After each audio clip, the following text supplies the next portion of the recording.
I think it's time for us to start. I want to make sure we make good use of our hour. And I'm hoping that students will come in as we go along. We're recording this session, and so I will also make the recording available to graduating seniors. We'll figure out where to post it. I think probably on our YouTube site is the easiest place to go. So, so those that can't make it will still have access to it. I want to thank everyone for coming today. This is our panel discussion for graduating seniors. We thought to have this panel because we recognize how difficult it is to go out and look for a job in this uncertain environment. And the school itself and our professional advisory board, the panelists are all members of our advisory board, recognize how difficult this is and want to provide as much help as we can. And so we thought to, as one part of that effort, to hold a panel discussion on various aspects of searching for a job during a pandemic, essentially. And some of the things we'll say probably apply at any time, and other things that we say will be peculiar to this time. So we're hoping that the seniors find it useful. We have 3 panelists today. April Ruber couldn't be here today. She got pulled into something at work at the last minute and couldn't come, but our 3 panels will be able to handle the event, I think, well. I'll serve as host and be monitoring and moderating in terms of questions. We want to keep this as informal as possible. Each panelist will talk for a few minutes about a particular topic we thought you should be thinking about, and then we're going to have lots of time for discussion. And of course, if you have a question during that is prompted by something that the panelist says during their little presentation, their short presentation, by all means raise your hand or put it in the chat box, and I'll make sure that it gets raised and we can deal with that question then. We're not going to do introductions because we want to spend most of the time talking, and we thought that the panelists could introduce themselves while they give their short presentation. We're going to start with Zack Kucharski. Zack is the editor of the Cedar Rapids Gazette, and he's going to talk to us about an initial part of the job search process, which is identifying mentors and doing kind of informational interviewing to establish a network of people who can help you. So Zack, why don't you take it away? And he's going to talk for about 3 to 5 minutes. Yep, and I'm very informal, as everyone who knows me well. So if there are questions, please. I'm Zack Kucharski. I've been with the Gazette for about 20 years. Prior to that, I was a University of Iowa alum. And so my career started in a high school journalism camp at the University of Iowa, and then I worked at the Daily Iowan, and then have grown up through the Gazette.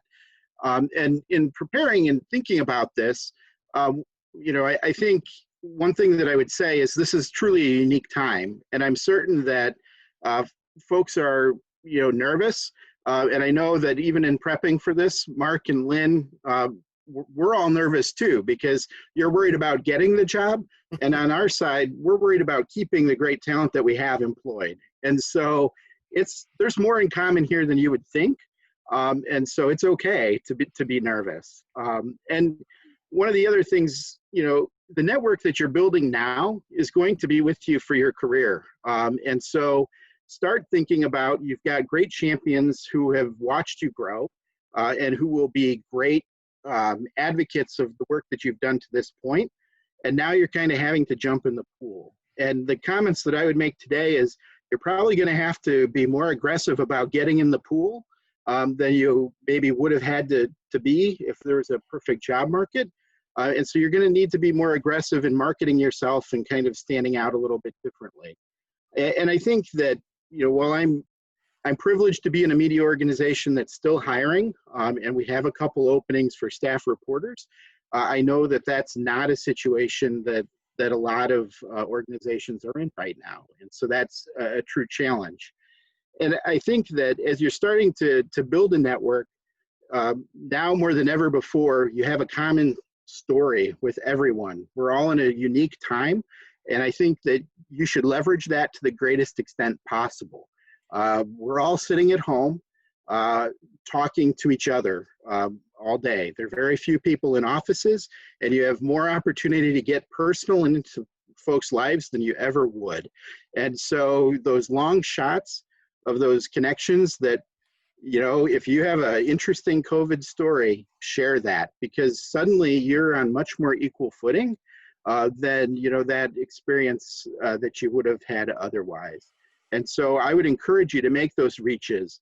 I would also say, there's a lot of a flurry of activity. And so one of the best ways that you can connect with other people is to bring the idea.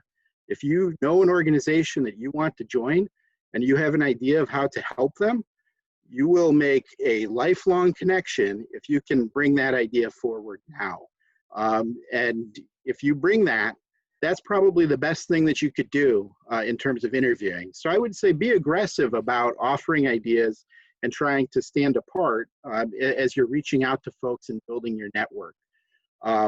I will tell you there are now more ideas that we wish to cover than bodies that I have to cover them. If someone brought me an idea that was well crafted and they showed a desire to want to achieve a project, I would freelance that. Because I would find a way to get that done, because I can't do everything that I want to do with the resources that I have on our team. And so I think that be aggressive in building that network. I would also just say that, the people that you meet in a situation like this are people you will work with for forever, or remember that crazy time. Those are stories that journalists like to tell each other. You're going to remember this era of time for a while, and really make an effort to surround yourself with the people that you think can launch you into other opportunities. Inject yourself into some of the conversations or some of the ideas that are happening right now. You are, while it's scary, you have a better chance of getting noticed by presenting yourself than in a lot of other cases. And if you have unique vantage points, be blogging about them. Use the skills that you've got to help establish yourself. And I think that, there are many disadvantages of going into a tough job market, but, my own story started, I got my opportunity at the Gazette before I got my degree. And my opportunity started the day I expected to go in to be a correspondent writing 3 stories a month.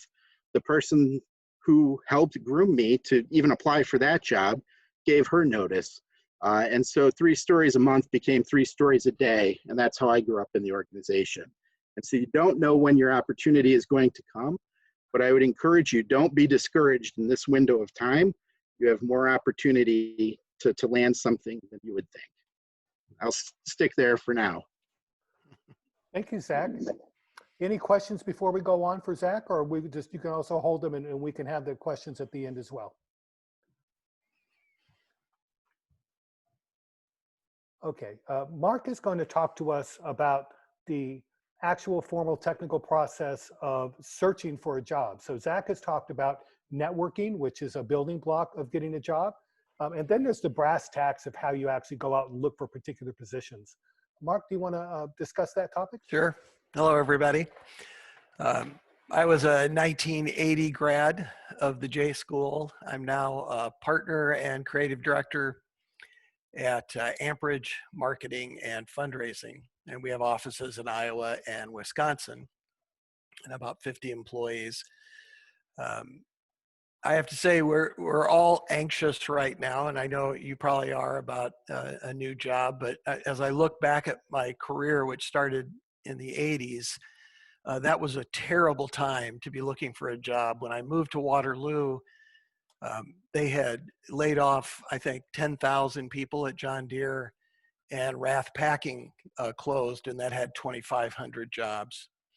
So when I got to town, there actually was a billboard up just as you were coming in on the main drag that said, "The last one out, please turn off the lights," and then listed how many people had been laid off over the last month. So there have been, I think, during my career, more than 6 different recessions. They tend to come every 10 years, 5 to 10 years. You can call them whatever you want, but 10 really bad times to be looking for a job. If you're paying attention to the news cycle, you're always behind the curve on a recession. A recession usually happens before we all get aware of it, start covering it and talking about it. I guess that's just what economists do. They wait until it's really bad and then they start saying it's really bad. So high unemployment is is one of the key indicators, and that always is behind the recession curve. But I will say one thing. I was just looking at a chart today that said that there's 14, 15% unemployment right now, which is an absolute record. And if I were a new grad, I'd be looking at that and thinking, I'm just going to never find a job. But what's interesting, if you dig into those numbers a little bit, there's only an 8% unemployment rate for people with bachelor's degrees. Well, if you think of 8% and look at all the past recessions, you'd actually be below the unemployment rate for all the recessions that I talked about, all 6 of them from 1980. So really, this is no worse than any other time. If you hear those things, just know, yeah, it's going to be tough, but it's not going to be as tough as it has been on any other recession. You're going to be able to find a job. There just aren't as many, and it may not be the exact job you want to find. And I'd say that'd be the first step. Take anything you can find, right? Go find a job. I don't care what it's in. No one's going to ding your resume because during this crisis you found a job at Hy-Vee or somewhere else. It just doesn't matter right now. You need to find something that makes sense for you and for your family. The other thing is you're going to have to get super creative. When I moved to Waterloo, I could not get anyone to call me back. I couldn't get into any doors at all. So what I started doing was doing direct mail into a lot of these businesses. So I printed my resume on a t-shirt, wrapped it up in beautiful gift wrapping, and then hand delivered them to CEOs at all these businesses. Well, no person, assistant, or anything like that's going to open up a beautifully wrapped package. That was my thinking on that. So it was a way to get inside, a way to get on top of the mail, a way to get on top of all the other issues. And when you get a present, you're pretty interested in it. But it's that kind of thinking I think you're going to have to employ. The other thing that I think you have to do is think about specific industries. Really go after healthcare. Think about how are you going to approach healthcare or manufacturers or even retail. You've really got to focus on those industries. Spend a whole day on it, just on one specific industry. Read what you can, find the right people to contact, reach out to the leaders in that group, look on LinkedIn, pick those people, and just focus in a particular area so you can speak the nomenclature of that particular category for that day. The other thing I would suggest is maybe only emailing, contacting, mailing, calling CEOs, presidents, board presidents of nonprofits at this time. They're the ones who are going to make those decisions. They're the ones that are going to really push to get more people in. I think if you just call the human resources office right now, you're going to get a standard line, we're not hiring. All the jobs I've had, they weren't hiring. I either had to help create it or come up with the idea for it or push for it. No one was looking at those particular times. You've got to spend hours researching. You've got to cross-reference stories. You've got to find things in the Gazette or in the CBJ or whatever business magazine is available. Start looking at who's talking in these publications. Who are those business leaders? Reach out to those people. They're the ones who are probably successful and probably looking for people and looking for new ideas. I found a job at a hospital, at a foundation. I really wasn't looking for a hospital job. I wasn't looking for a foundation job, but that's what was available. And I found it through the hospital CEO. I reached out to him probably 6 or 7 times, sent him letters, tried to contact him through other people. So I think you've got to use that kind of not only networking, but you've just got to be super aggressive. Like Zach said, you just can't hold back. This is not a time for that. So research and search. Don't just send a resume.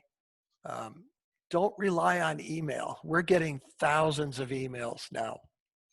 You've got to find another way. So dust off those direct mail skills. Send in some packages, things like that. Get some activity going that way.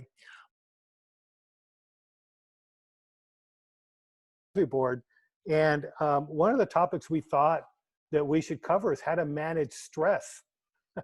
in this environment. And that was actually a little stressful. So now I'm really interested to hear what Lynn is going to talk to us about. That certainly was a little stressful. So my name is Lynn Manternach. I am the president and brand arsonist and co-founder at Mindfire Communications. We've been in business for about 13 years now. We've got 22 employees, and we focus on branding. What we do is in our name. Mind is that research and evidence-based approach, and fire is the creativity that stands out in a crowded marketplace. So as we were talking about the important information for students like yourselves, as you are working toward that very first job out of college, I thought it was important to talk about stress and anxiety, because stress and anxiety is something that's part of everybody's life. And when you are a new college student and looking for a job in a challenging economy and with limited experience, that can be a really stressful situation. And so I wanted to provide some tips and tactics that can help you manage that stress so that you are putting your best foot forward as you step out into this job search adventure. So a recent Career Builder survey said that a job search is one of the most stressful things you can do in your life. And you all are doing it under very difficult situation. Anytime it's difficult, but when you're looking at it, looking for a job under these particular circumstances, it can be especially challenging. Even when the economy is booming and there are lots of opportunities, it's tough. That's not the scenario that we're in right now. So sweaty palms, elevated heart rate, racing thoughts, the inability to focus. We've all experienced that situation, but you certainly don't want that to be the scenario that you're facing when you are up against a job interview for a position that you really want and one that you really work very hard to get your foot in the door. So let's talk about some of those ways you can manage that stress and anxiety in advance of that first interview. So the first thing I want you to know is that stress and anxiety is actually kind of a good thing. It can help you ace that interview, but it's a balancing act, and you've got to keep that stress and anxiety under control, or it's not going to work out as well as you hoped. You know that job interviews are high stress because there's a lot at stake. You know that you've got to rock that interview, and there's a lot that it takes to make that happen. So you know the answer to managing that stress because you've been doing it throughout your college career. It's essentially preparation. The more prepared you are, the more variables you take out of the mix, and the better you're going to be able to manage your stress and anxiety during that interview. If you are fully prepared for that interview, you're going to be ready to answer those predictable questions. You'll have practiced them, you know what's coming, you know the answers. But the reason that's important is because it means you've got mental energy left for those surprise questions, those difficult questions, those questions you didn't see coming, but you know is important to answer well. So as Mark was saying, you start out by doing your research. You make sure you know everything you can know about that company. Figure out who it is you're interviewing with. Check out their LinkedIn profile. See if you know anyone they know. Get as much insight about the company, the culture, the industry, the challenges. Know as much as you possibly can. That preparation positions you to ask the smart questions that are going to differentiate you in that job interview, and to make sure that you're not making any easy misses. Make sure that you're hitting the mark in all of the obvious places so that you've got an opportunity to differentiate in the less obvious opportunities. And part of that planning, make sure you've got your elevator pitch figured out. Your elevator pitch is about 30 seconds where you clearly, effectively, and efficiently explain who you are and why it matters to this particular potential employer. How the skills and the expertise and the experience that you've had that's relevant to their particular situation. You know that that interviewer is going to ask you to tell them just a little bit about yourself. It's an easy one. Don't mess it up. Make sure you've got that elevator pitch figured out. Make sure you can talk through that very clearly. Make sure you've got a list of the questions that you want to ask at the end of the interview. And make sure that you're practicing asking those questions out loud to yourself so that you're ready to ask those questions easily when you get there. Make a list of likely interview questions. They're all over the internet. You can find ones for your particular industry. You can find a wide range of interview questions. Walk through them, answer them out loud, not just in your head. Make sure those words are at the tip of your tongue so you're able to answer those questions really clearly.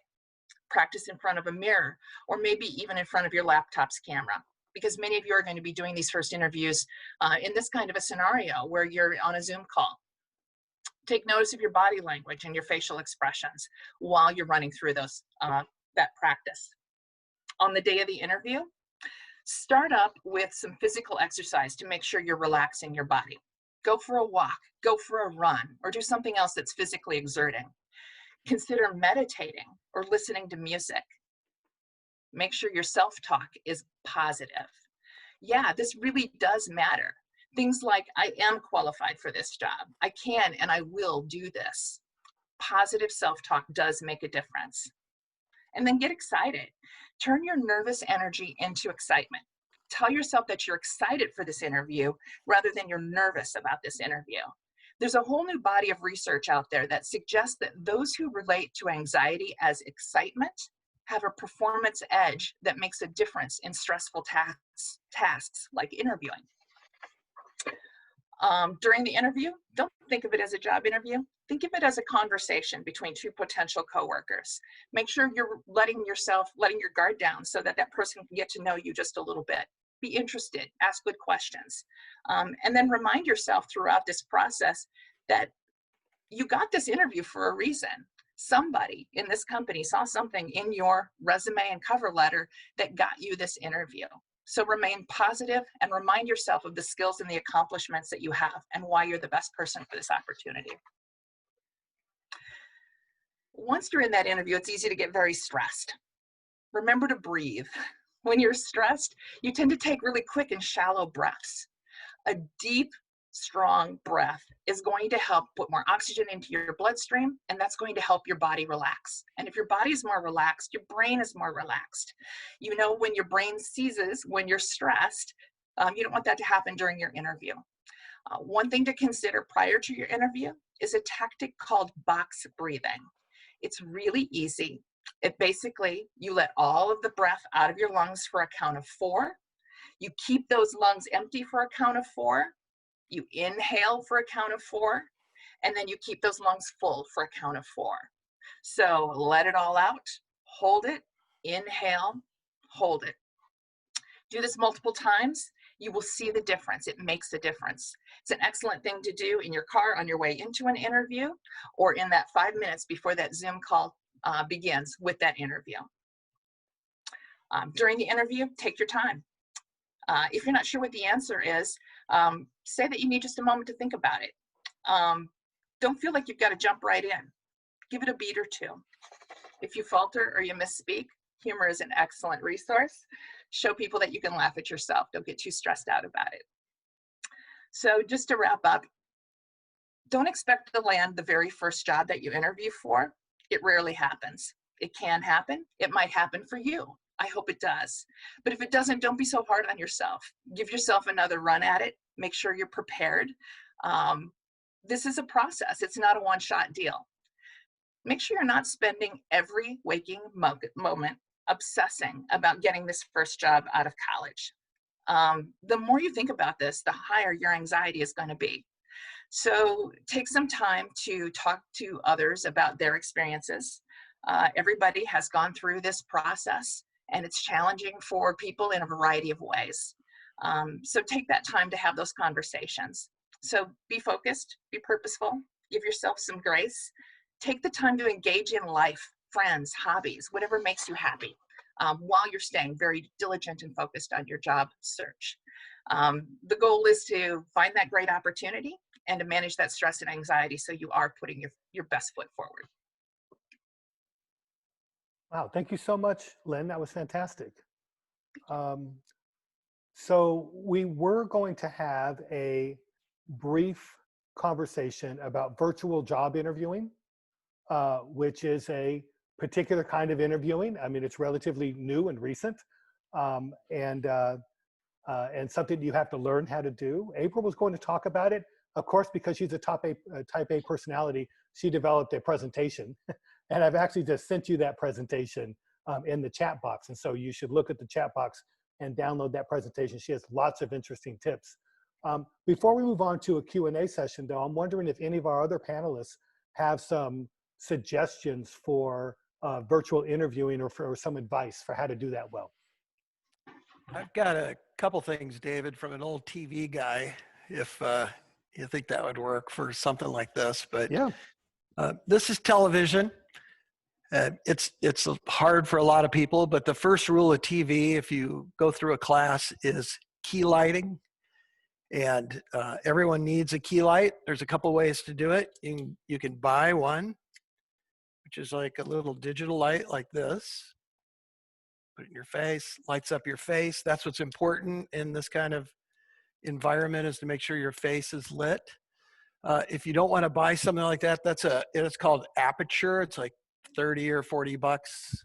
Looks kind of like that. If you just have a lamp, that's cheap. And then what I do is I get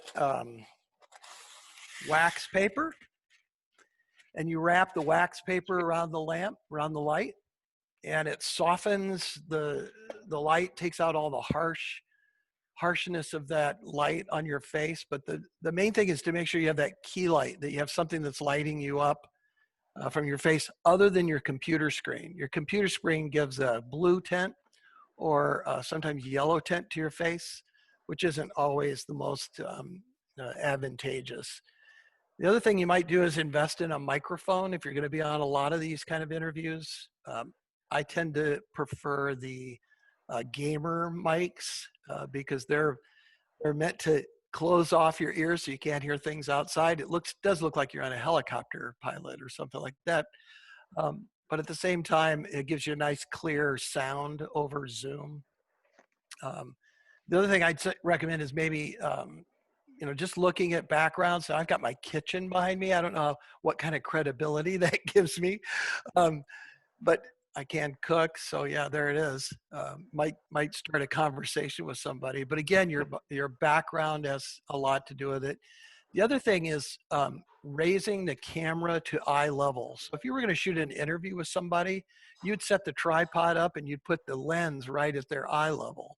So you want to make sure that your computer is raised up. So a lot of times I just use a box, put my laptop on the box so that I'm looking right into the lens. That way you prevent the ceiling from being your background. And I think that's one thing you want to try to get that level so people are looking at you at the same eye to eye, if you will. The other little secret is if you have notes like I do right now, just tape them right underneath your lens. And then it looks like you're actually not reading them. This is a really cheap teleprompter. It's a nice way to do it. You have no idea that I'm looking at my notes the entire time because the camera is too small to pick it up. So those are some of my recommendations from my television days. I think this is going to be probably the preferred way to communicate. We do an 8:30 production meeting every morning. We've never done that in the past. COVID-19 forced us to do it. We get everybody into a Zoom meeting. Everyone meets and talks. It's fantastic, especially when you have separate offices. We'll probably do that forever going forward. So we're getting a little tired of seeing people's inside of their houses. But as we progress, people are starting to put backgrounds up. They're starting to put logos behind them. They're starting to develop things. They're putting those roll and go show things. You just pop up a background, or doing something like Zack is doing, putting this skyline of Cedar Rapids behind him. Just something to kind of break up those backgrounds that might be there. Because people do look at those backgrounds. So you want to make sure that the books are all books you want people to know you're reading. I know CBS, they had a whole article about all the books that I think it was Nora had, or one of their morning anchors had in the background. And then there was like this odd kids book in the middle of it. They're like, what the heck is that doing there? But you really had to expand the shot to even see it. But those are just a couple of tips from a television point of view for how to use Zoom, I think, in doing these interviews. That's perfect, Mark. Thank you very much. Other panelists have any ideas? That seemed to be like a comprehensive list there. I think it's just important to realize and to think about the fact that your Zoom interview is that first impression. So those tips and tactics that Mark talked about are critically important in terms of you coming off as looking professional and polished and put together. If you're framed poorly, if there's a dog barking in the background, if all of those other things aren't handled, the interviewer is paying attention to that instead of the wisdom pouring out of your mouth. Thank you. Right. Yes, yes, that's true. We've all had to go in search of places in our houses where we could do these things. Good Wi-Fi access is important. You don't want to be in the basement if your router is on the top floor of your house. You want to be near the strongest connection. You don't want that to go unstable in the middle of an interview. Well, we have plenty of time for questions, and so I know you must have questions for our panelists, and I'm wondering what they might be. You could raise your hand and the participants thing, you could ask them in the chat box. You could just speak out. What are we thinking?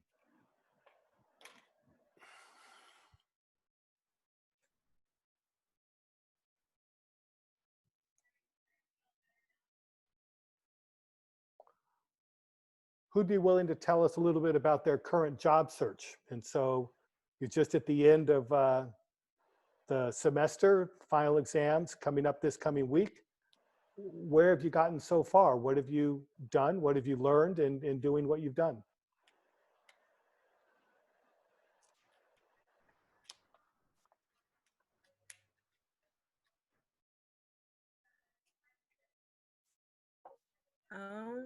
Okay, I guess I'll go since Yeah, Io? Yeah, thank you. a person of awkward silence, so it's just weird. Yeah. Okay, so I've been applying for jobs since the beginning of February, I believe, and maybe even further back. I'm not sure anymore. And since I'm from Nigeria as well, I kind of apply everywhere at this point. So I've applied here and I've applied to different states because, I love Iowa, but I kind of want to experience a different state right now. So, and I'm mostly predominantly video production, video producing. I produced for the DI this past year. And I just enjoy making videos and I enjoy putting together a whole broadcast. So that's generally speaking like what I enjoy doing. I can write and I have done a little bit of like magazine writing before, but I tend to stay away from that if I can. So I kind of know what I prefer and what I don't particularly like anyway. So I've just been applying for more producer jobs or starting producer jobs and video production jobs and yeah, and I'm kind of doing that everywhere. I also do a few film, like, starting like film producer stuff. So or film director and stuff like that. So I try to apply for jobs where I can just learn how a film production set just works, because I'm also very interested in documentary filmmaking, so it's all really cool to me. So yeah, so I've been applying for just a variety of different things and just keeping my options very open, and also for like normal reporter jobs and stuff. So yeah, that's kind of where I'm at with my job search, and it's been a little tough, but How are you finding which jobs to apply for? What's your research process? The best way I find the jobs to apply for, well, first of all, I pay attention to Paul's emails, and I just basically decide which ones I should apply for and shouldn't apply for. I'm not a reporter, generally speaking. I'll apply for some if I think they're interesting, but I basically pick whatever is my field and my fit. So I already go online and I go on his and I say, okay, video producer or TV news producer, something like that. And when I go online, I've gone to disneyjobs.com and I've looked there. I've gone to Glassdoor. I've gone to a few other websites where I can just where I can really just focus on video production and just like stay looking in that field. So yeah, that's pretty much what I do.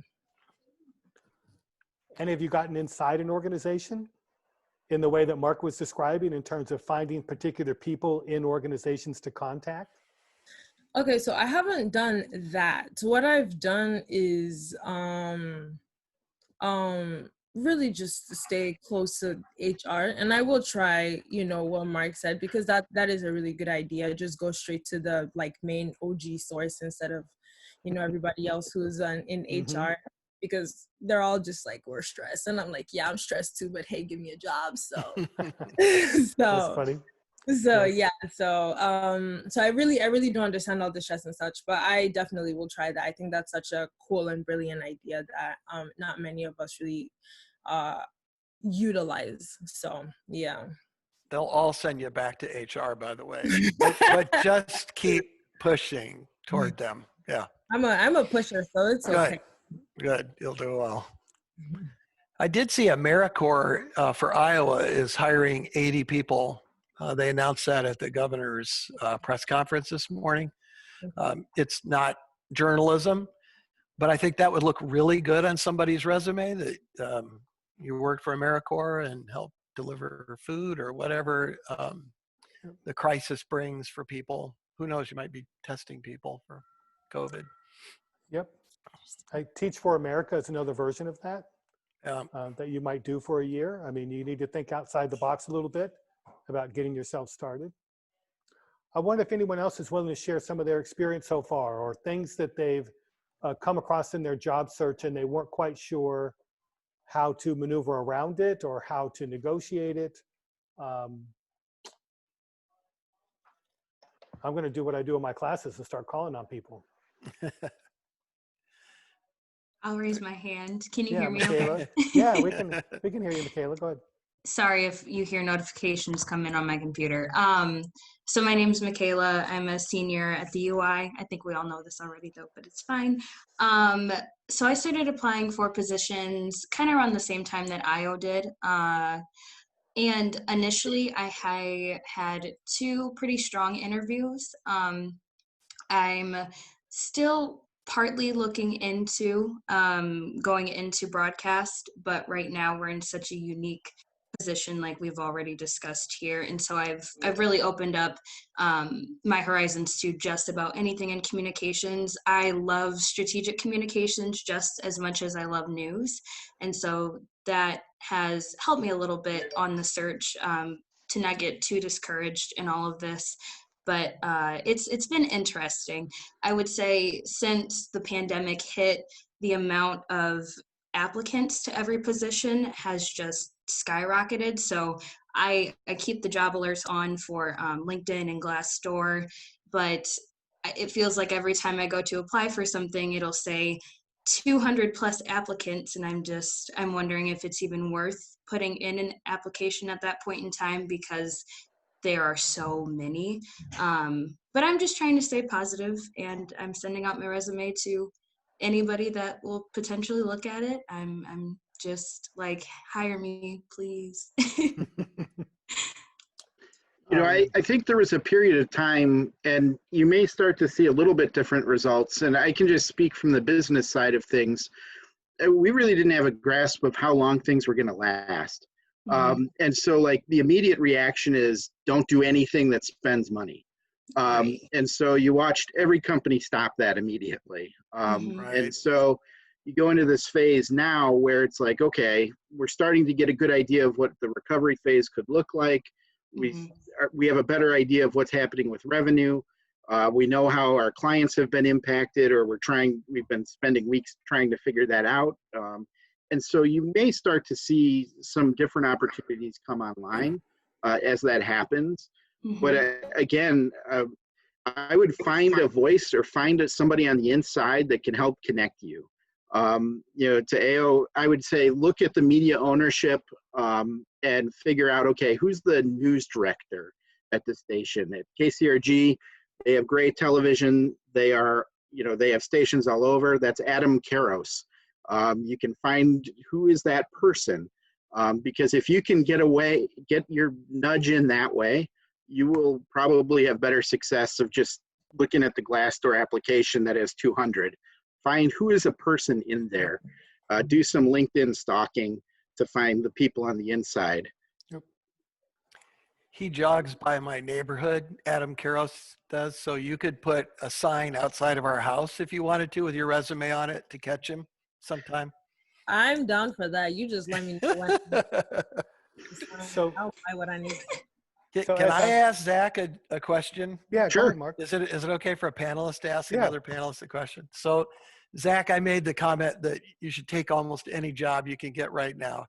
From a news standpoint, how would you look at that? Let's say somebody did something for 6 months to a year that maybe didn't apply directly to journalism. Would you give them the break of, Oh. well, you came out of college and did something else? Absolutely. And I think you get bonus points if you can tie the experience that you took back to how that makes your storytelling skills better. You know, because, oh, well, I worked for, 2 years, on the inside, doing this job at Hy-Vee. I'll use the Hy-Vee example. Well, I learned how to really connect with people because I was sick of them coming through my line, and I've learned how to interact with them. And I think that that's going to help me pitch, the person on the street type of interviewing, or I've gotten over my discomfort of talking to strangers because of that. So if you can tie that back, why you did that, or what you took away, and it builds to your communication skills, why would you hold that against somebody? That makes them a better person. I mean, I've interviewed people that had felony records.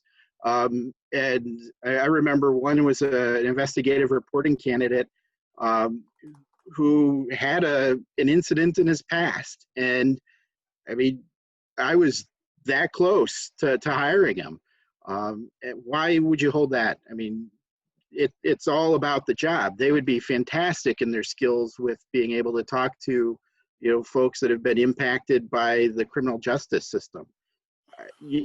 Everybody in life has different experiences, and so tie it back to your communication skills, and you've got a chance. I would also add that if you do find yourself in a situation where you are taking a job that might be not down the path you had hoped for, that is okay for exactly the reasons Zach just talked about, but also make sure that you continue to work on your portfolio. Even if you're not writing to get paid to write, do it for you, do it for your future. Keep working on stories about your experience, work on your narrative, work on your storytelling, show that evidence of that drive. It will make a difference when you're ready to come back into the industry that you worked for. I would also just jump in and say, if there's storytelling that you could do, I mean, an internet connection and a camera now makes anybody a reporter that's on par. I mean, if you find a unique angle, show that you can start to develop an audience, or offer commentary or participate in positive ways, or ask questions that show, like, I'm really thinking about this in public ways. Don't join the Twitter sphere that's like just ripping on people. But if you can say, well, that was interesting, but if you ask this, it would elicit a different response. Find those opportunities and participate in those discussions, but avoid politics. I had another alumnus in one of my classes, and she said she came out during the Great Recession, and so she graduated in 2010 during one of those recessions Mark was talking about. And one of the things that she continually did is she couldn't get a job. It was very difficult. She got a job in something that wasn't related to what she wanted to do. She continued to make pitches to do freelance work for people. And if you have an interesting idea or an interesting story or an angle on a story, there's going to be a publication out there that might be interested in publishing that. And then she said something interesting. On the strategic communication side, you could also do something like go to a small business in your community and say, hey, let me manage your social media feeds for a month or 2 months. I'm working at Hy-Vee's right now, but on the side, I could do this thing for you. And that's free labor. Sometimes the publication will pay you for the story, but sometimes they won't. But it's free labor that ended up helping her develop a portfolio and stay relevant, that ended up getting her a job that she wanted to get in the end. So don't think that if you take a job on the left that you can't continue to keep pursuing the kind of job that you want on the right. And then one last thought, as I was listening to Io and Michaela, So one of the things you're doing is it's this kind of direct search for a job, but don't forget the kind of advice Zach was giving you about researching industries and doing informational interviewing with people who could potentially be mentors for you or could be part of your network. And here you should really leverage the Hawkeye network. One of the advantages of going to the University of Iowa is that, in particular our journalism school, we have 10,000 alumni out there, and they would all love to hear from you. And so there's someone out there who has the job, the dream job that you would like to have. Don't hesitate to reach out to them and ask them how they got that job. Right? What is it that they went through? What are the 5 things that they would suggest that you do? And then at the end of every conversation, say, this was so helpful, thank you. Can you recommend someone else I could speak to? And as you build that network, eventually someone's going to know someone who's hiring someone. And that's how you get underneath the 200 applications for a job from Indeed.com or whatever website you're going to. I mean, it really does take that level of 4, 5, 6 hours a day doing the research and engaging people so that you can get underneath these online sites and get into the organization. You'll start to notice if you are doing that scouting, who people are excited by, or, you know, even the criticisms. So you're not necessarily endorsing like the flavor of the week, but you'll start to see patterns. You know, it's going to be in who they follow, or it's going to be in the thoughts that they are putting out there. And you'll start to see, okay, I need to pay more attention to this media critic, or I need to pay more attention to this person, or this company seems to be the leader in terms of communication about this product. And why, or they're zagging when everyone else is zigging. I need to pay attention to what's different. I mean, news is what's different, and pay attention to what's different, because there's got to be a reason, and try and explore that. Yep. Absolutely. I would also add to what David was saying in terms of the that network. Build that network. You make sure your LinkedIn is solid. Make sure that you have started out with a clear explanation of the value you can potentially bring to an organization, and then stay in touch with that network. Most of your best opportunities are going to come from somebody who knows you, somebody who says to somebody who's hiring, you really ought to take a look at this person. I think very highly of their skills. Take a look. I know that I am much more likely to put somebody on the short list for interviewing when I've heard from somebody I trust and respect and that says, this person's a good person. He or she will do a good job for you. Because I'm looking for good human beings who are really good at what they do. If you're really good at what you do, but you're really kind of a butthead to work with, I don't want you in my organization. And so those things are hard to figure out. And if I know somebody who's going to recommend your character and your capabilities, you're going to get an interview. Also, the state is small. Don't be a butthead for any reason, because you know it's connected to the position that you're going to want 2 or 3 times from now. And so right. The person that you were a jerk to can get back at you down the road. It's a small state. Yeah, apparently the only person who can get away with that is Michael Jordan. With a 10-part documentary. That's right, with a 10-part documentary. That's right. He could be an idiot to everyone. So I'm wondering, in the group we have left, there's a couple people who've left. If you've been going through your job search strategy and any one of these recommendations has sparked an idea that you'd like to float by the group here. Well, I had more of a question kind of tying into some of the things that we've talking about. So, you know, I've been applying to various positions within the strategic communications and marketing fields, and I actually made it to a 2nd round interview with Ogilvy in Chicago. Okay. But then what ended up happening was they filled the position internally, you know, as the news of the coronavirus and the spread of it kind of was disseminated throughout, you know, the Chicagoland area. So, you know, I was just curious if, you know, you already have that pre-existing relationship with, you know, a person within a company or a company itself, how do you go about, you know, continuing to foster that relationship in the sense that you reach out to them and say, hey, you know, I would be willing to, you know, craft an email campaign for one of your clients or assist you with, you know, copywriting, or how do you kind of get your foot in the door so that, when all of this kind of ends, that you have the ability to kind of say, hey, look, I helped you out. Is there any way that we could, kind of craft a full-time position for me now? Yep. I would say that, if you got through the first round and, you were already brought in, there's a bit of a relationship there that you can develop. You know enough about the position that you could probably figure out who the clients are, or maybe you can figure out who got the job, and just watch what they're doing for a bit of time. I think there will be a propensity of trying to stay close to home. I mean, I'm not excited about the idea of sitting in an interview room after I've flown in a client, and I'm going to be looking for ties, a candidate. I'm going to be looking for ties of what's going to keep them here for a while.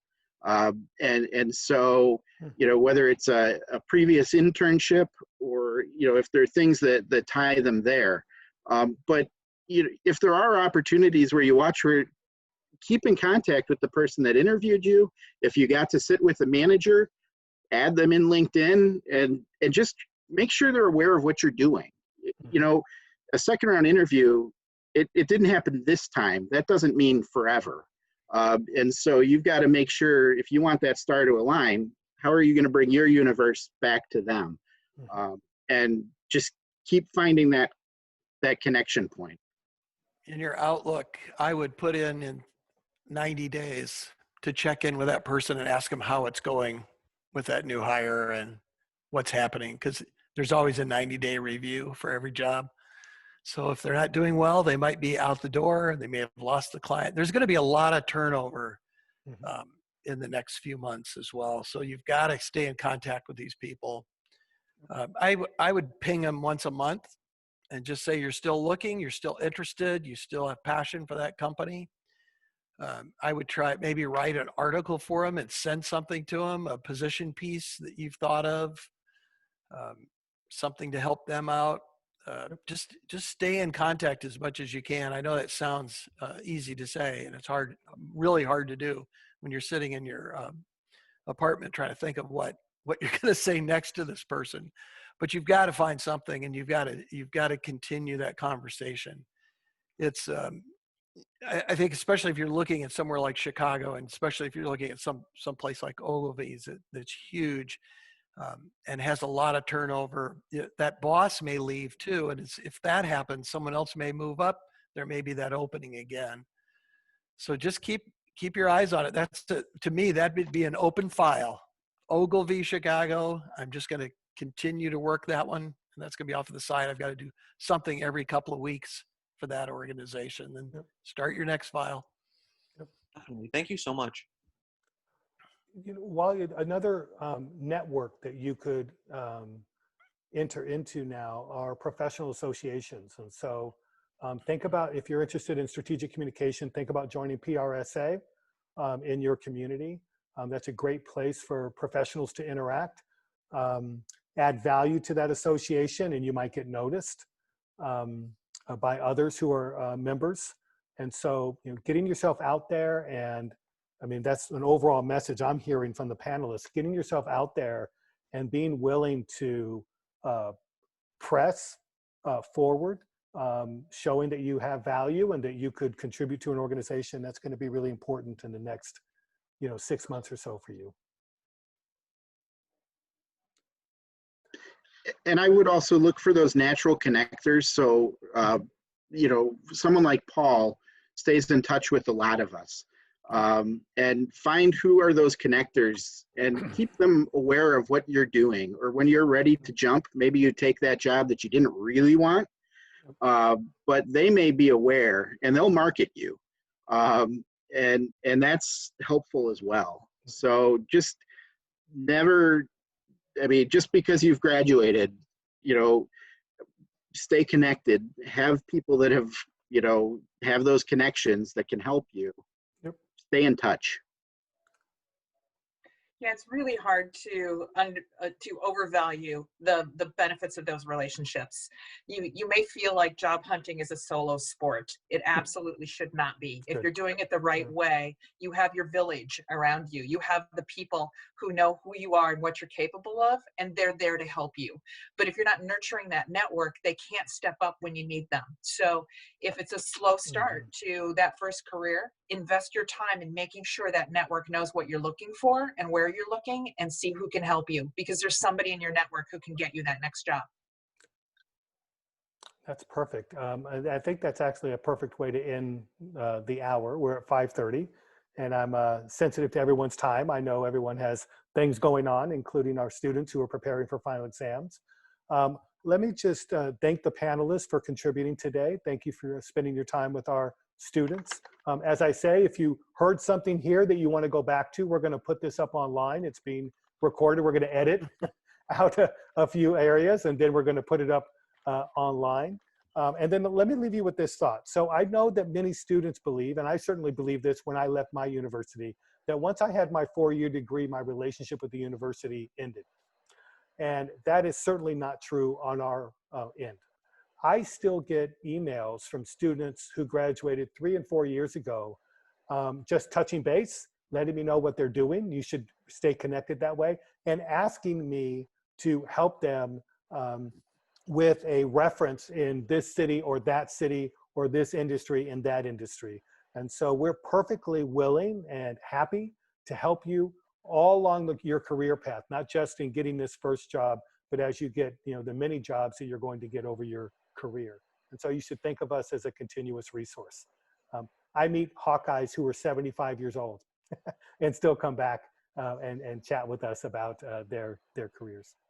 All right, well, thank you very much again for everyone coming, and especially to the panelists for taking their time. If there are no more last thoughts, I'm going to go ahead and end the meeting. Thanks, everyone. I appreciate it. Thanks. Bye-bye. Thanks. Bye-bye, Good luck. everyone.